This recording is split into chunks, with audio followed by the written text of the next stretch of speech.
afin de connaître Christ et la puissance de sa résurrection et la communion de ses souffrances, en devenant conforme à lui dans sa mort. Philippiens 3,10. Le Seigneur ne sera pas satisfait à moins que nous ayons la foi pour nous approprier la puissance de sa résurrection jour après jour. Paul dit en Galates 2,20, Christ vit en moi parce qu'il est le Christ vivant qui a vaincu la mort pour vous et moi.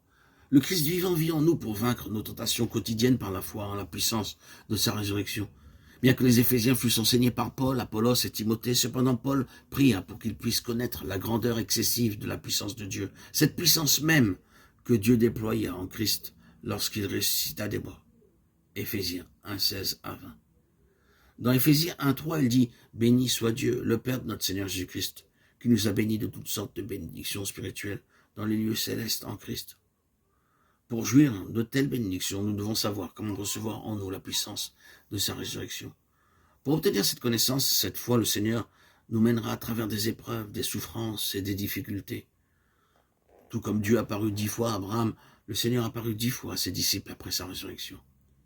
Il a apparu premièrement à Marie au sépulcre, puis aux femmes, puis à Pierre, aux disciples sur le chemin d'Emmaüs, le soir, à tous les disciples dans la chambre haute, puis il a apparu à 500 personnes, puis à Jacques, à Thomas, puis près de la mer de Galilée, et enfin à Béthanie, lorsqu'il monta aux cieux.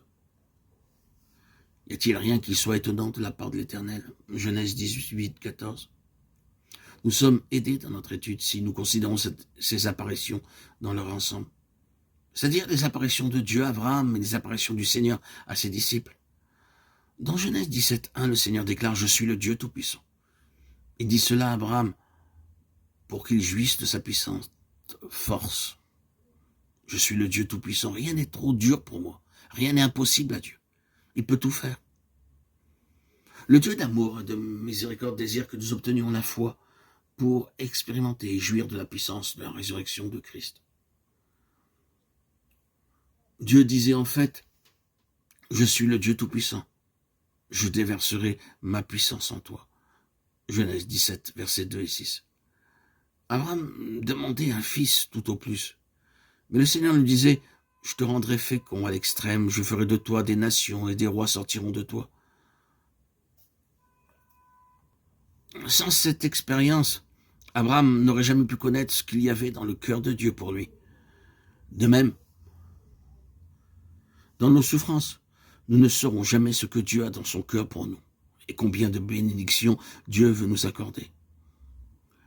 Ce n'est que par la foi que nous pouvons réaliser ce que sont nos bénédictions.